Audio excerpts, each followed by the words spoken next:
자, 여러분 안녕하세요. 알파 오메가입니다. 자, 미국장 마감을 했습니다. 간단하게 정리를 좀 해볼게요. 일단 이 3대 지수 중에 가장 많이 오른 게 이제 나스닥입니다. 뭐 장중에 물론 부침은 있었지만 그거 이겨내고 올라가는 모습을 보여줬어요. 그 다음에 다우존스, S&P 500 모두 0.7%, 0.5%씩 오르면서 장을 마감을 했습니다. 자, 핀비즘에 보면요. 대부분 좀 초록색인데 빨간색을 좀 짚고 넘어가야 될 것 같아요.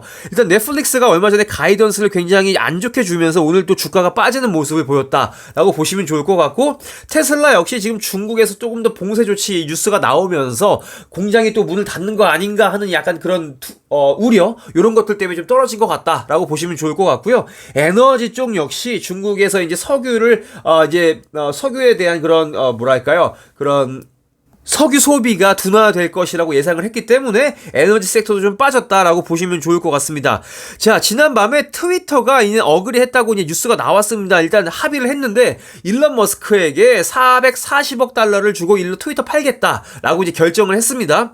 그러면서 이 뉴스가 2시 41분에 나오면서 일단은 트위터에 대한 거래가 중지가 됐어요. 그래서 그때 이제 얼마나 뭐 주가가 5.5%가 오른 상태였고 주당 51.63불로 이제 거래를 마감을 했다 라고 보시면 좋을 것 같습니다. 그래서 이 트위터와 이런 일론 머스크에 대한 거래는 2022년 안에 마무리될 것이다 라고 얘기를 했고, 이 그러니까 일론 머스크가 제안한 이 가격은 4월 1일 종가로 지금 38%의 프리미엄을 주고 일론 머스크가 트위터를 매수를 했다라고 보시면 좋을 것 같습니다.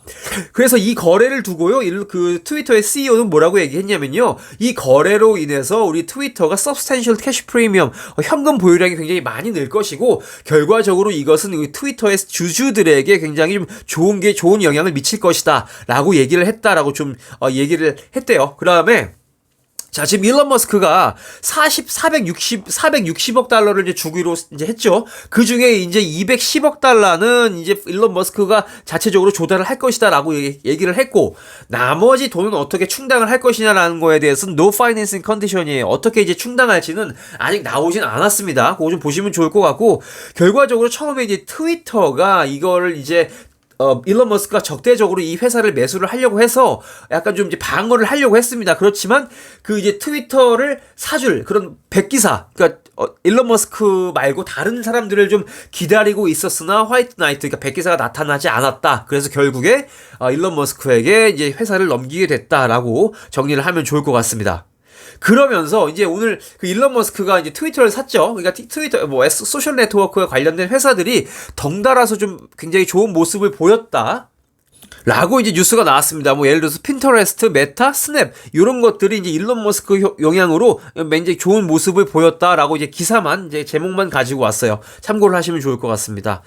자, 이거는요, 어떤 뉴스냐면요, 애저 있죠. 마이크로소프트의 애저, 이거 웹 서비스죠. 그 클라우드 서비스, 요게 지금 어닝이 좋게 나올 것이냐라고 이제 기대를 하는 이제 뉴스가 나왔습니다. 마이크로소프트의 그 어닝 실적이 이제 아마 오늘 오후에 나올 텐데요. 그걸 좀 기다리시면 좋을 것 같습니다. 자, 얼마 전에 웨드부시에서 이런 얘기를 했다고 합니다. 아마 댄 아이브스 씨가 이렇게 얘기를 했을 것 같은데, 지금 이번 주에 이제 실적을 발표하는 이 마이크로소프트와 애플의 실적에 지금 이 기술주들의 앞으로 몇 달간의 방향이 달려 있다라고 이제 웨드부시에서 얘기를 한 만큼 아마 마이크로소프트와 애플의 그 실적 발표가 앞으로 그 기술주들, 그러니까 메가캡들의 앞으로의 그 길을 좀 약간 좀 방향을 제시할 것이다 라고 이제 보시면 좋을 것 같고요. 그래서 지금 4월 26일 날 애프터 마켓이 마켓 클로즈한 다음에 이게 어닝을 발표를 할 것이다 라고 얘기를 했다고 합니다.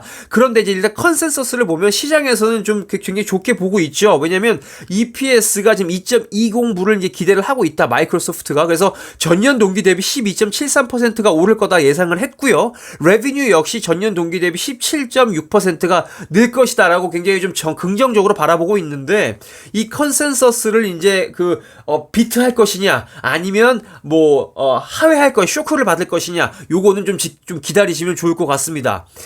자, 그러면서요, 지금 여기 보시면 레비뉴가 49빌리언 달러를 예상을 하는데, 지금 여기서 이 인텔리전트 클라우드, 바로 마이크로소프트 애저를 말하는 거겠죠. 여기서 지금 차지하는 부분이 한 18.75에서 19빌리언 달러다라고 이제 얘기를 하고 있습니다. 그만큼 애저가 마이크로소프트에서 굉장히 차지하는 부분이 크다라고 이제 보시면 좋을 것 같아요. 그래서 지난 2년 동안에 마이크로소프트의 실적이 어땠느냐 보면 75%가량 EPS를 비트하는 모습을 보였다. 그러니까 시장이 예상한 것보다 좋은 모습을 보였다. 75% EPS가.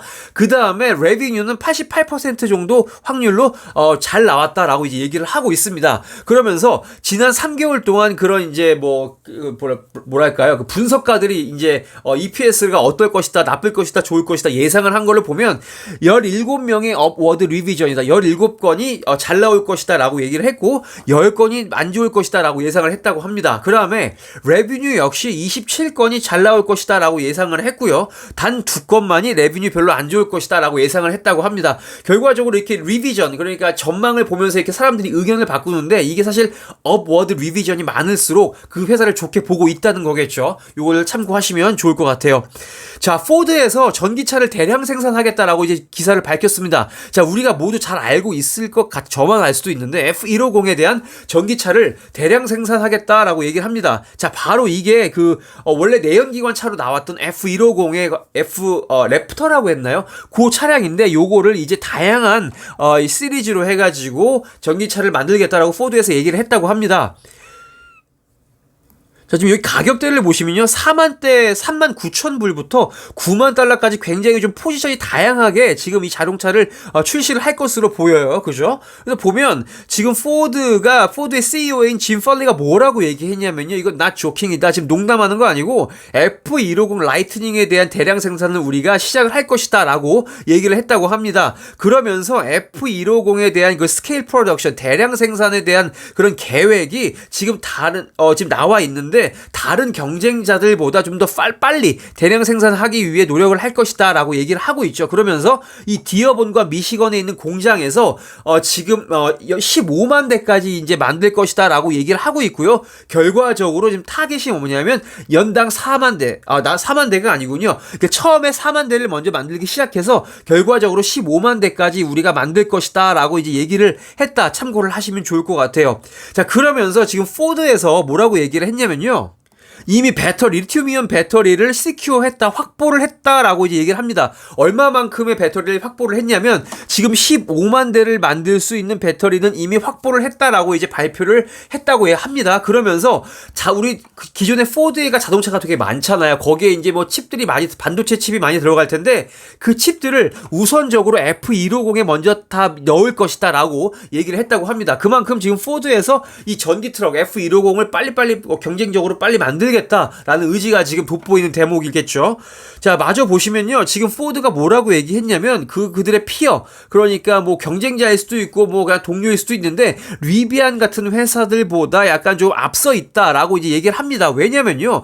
지금 라이트닝에 들어가는 이 F150에 들어가는 이런 파트들, 그러니까 예를 들어서 좌석 아니면 도어 아니면 인테리어 그런 것들이 기존에 지금 F150 내연기관 자동차들이 있었을 거 아니에요. 거기서 일단 이 부품들을 떼올 수 있기 때문에 훨씬 더 빨리 만들 수가 있을 것이고, 그 다음에 또 중요한 게 있죠. 굉장히 가격 결정력이 있다, 가격 경쟁력이 있을 것이다 라고 얘기를 합니다. 왜냐면 이미 기존에 많이 만들고 있었기 때문에 이런 이점들을 이용을 해서 F150 라이트닝을 만들 것이다 라고 얘기를 했다고 합니다. 일단 포드 이 기사 주목하시면 좋을 것 같아요.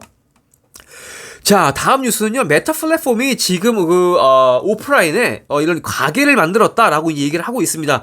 여기 보시면 페이스북, 그러니까 메타가 인수했던 이 오큘리스 리프트가 이렇게 좀 디스플레이가 돼 있고, 여기 보일까요? 선글라스가 여기 사진이 하나 더 있는데, 이렇게 지금 레이벤에서 지금 메타와 손잡고 AR 글래스를 만들었죠. 요런 것들을 이제 전시를 하고 사람들에게 좀 보여줄 것이다 라고 발표를 했습니다. 자, 그래서 메타스토어가 이제 5월 9일날 문을 열 것이다 라고 이제 얘기를 하고 있죠. 그러면서 이제 비지터들이, 그러니까 거기 방문한 사람들이 메타의 그런 하드웨어, 안경이라던가 오큘리스 리프트, 증강현실, VR 기기, 요런 것들을 조금 더 순전히 만져볼 수 있을 것이다 라고 이제 얘기를 하고 있습니다. 여기 바로 나오죠. 퀘스트 2 나와 있고, 레이벤 선글라스 나와 있죠. 자, 그래서 보면요. 지금 그 가게가 크지는 않다라고 얘기를 합니다. 1550 평방피트라고 이제 얘기를 하고 있고, 만약에 이제 이 가게가, 이 매장이 약간 좀 괜찮다, 호응이 괜찮다라고 얘기를 하면, 메타가 아마 이 가게들을 훨씬 더 많이 열 것이다 라고 이제 얘기를 하고 있습니다. 자, 그러면서 이 스토어 헤드인 마틴 길리아드 씨가 뭐라고 얘기했냐면요.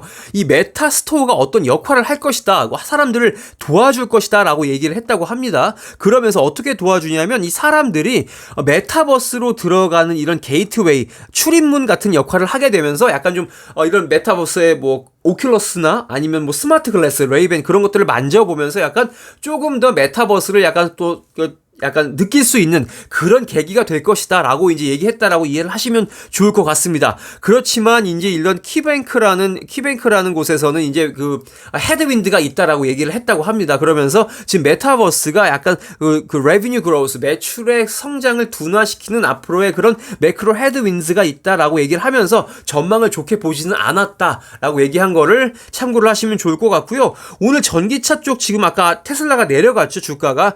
약간 졸티드 얘가 좀 약간 떨었다라고 이제 쫄았다라고 이제 이해를 하시면 좋을 것 같은데 그 이유가 이제 베이징에서 지금 인크리스 포커스 베이징이 지금 관심을 받고 있다. 왜냐면 지금 당연히 코로나 때문이겠죠. 그러면서 지금 뭐 건물로 들어가는 거 통제를 하고 집 차단하고 이러고 있다라고 얘기를 합니다.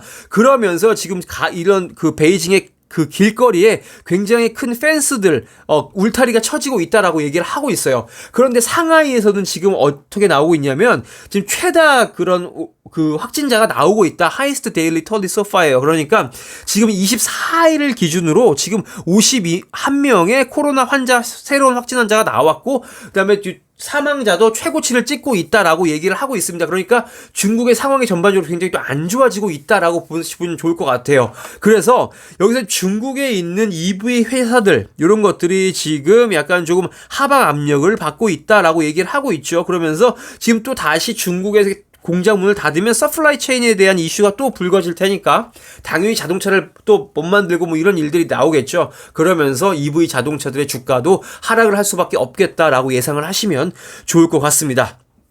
자, 마지막 문단을 좀 볼게요. 자, 그래서 이러한 코로나 바이러스에 대한 이슈가 결국 중국에 이제 중국에 영향을 미친다라고 얘기를 합니다. 그 서플라이 체인을 가지고 있는 이런 회사들, 그러니까 예를 들어서 뭐 미국에 있는 이런 회사들이 지금 영향을 받을 수밖에 없다라고 이제 얘기를 하고 있습니다. 그래서 지금 피스컬을 여기서 언급을 하고 있고요. 그다음에 페러데이 퓨처스, 그다음에 리비안 오토모티브를 얘기를 하고 있네요. 뭐 이 회사들뿐만 아니라 더 많은 전기차 회사들이 있겠죠. 이런 회사들이 지금 주가가 앞으로 조금 더 내려갈 수 있다라고 보시면 참고하시면 좋을 것 같습니다. 자, 일단 오늘 뉴스는 여기까지 마무리를 좀 하겠습니다. 오늘 뭐 궁금하시거나 보충 뭐 좀 궁금하신 게 있으시면 댓글로 남겨주시면 감사하겠습니다. 좋은 하루 되세요.